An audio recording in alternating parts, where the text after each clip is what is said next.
စာရီလို့ဟုတ်လား ခါလို့လာမိုက်တယ် စားလို့တော့မရတော့တချင်းလေးဟောဖိတ်တယ်လေးအားလို့စာရီကျိုးစားတာဟော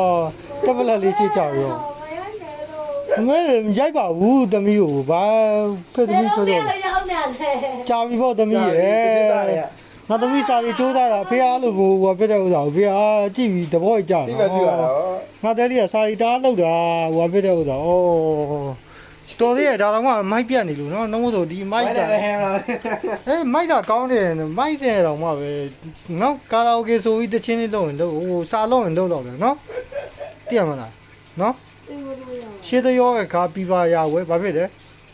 အာရောအဲ့လိုမွေးလားဟုတ်လားပါသေးလားဟမ်ဟောငါတဲ့လေးစာရီတားကျူးစားတာမေရောကိုမေကိုလည်းကြီးမဆိုင်ဘူးဘယ်တော့မှမသိဘူးကဲယူချိုးမှာကွာ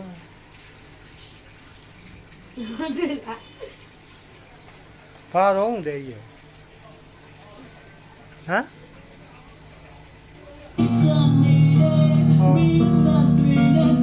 ကဲဟယ်လိုကြီးလား အိမ်မလေးဆိုရလားအိမ်မလေးတဲ့မှာဘလို့ မလေးတဲ့မှာလေးတဲ့ကိုကဆက်ရည်လို့ရ ဟုတ်လားဘာလို့လားအေးပါအိမ်မလေးတဲ့ဘာဖြစ်လဲ အိမ်မလေးတဲ့မှာမင်းနဲ့ကိုအများဆုံး အဲ့တချင်းလေးနဲ့စာလောက်တာအေးပေါ့သမီးရဲ့ငါသမီးကဒီပလိုမာတန်းကြီးဝင်မှာဆိုတော့အဲ့လိုကြီးလုံးအေးပါ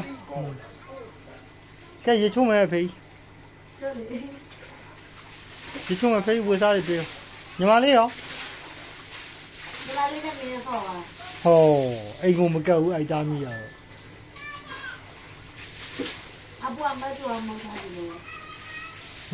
ဘယ်တော့သွားလဲ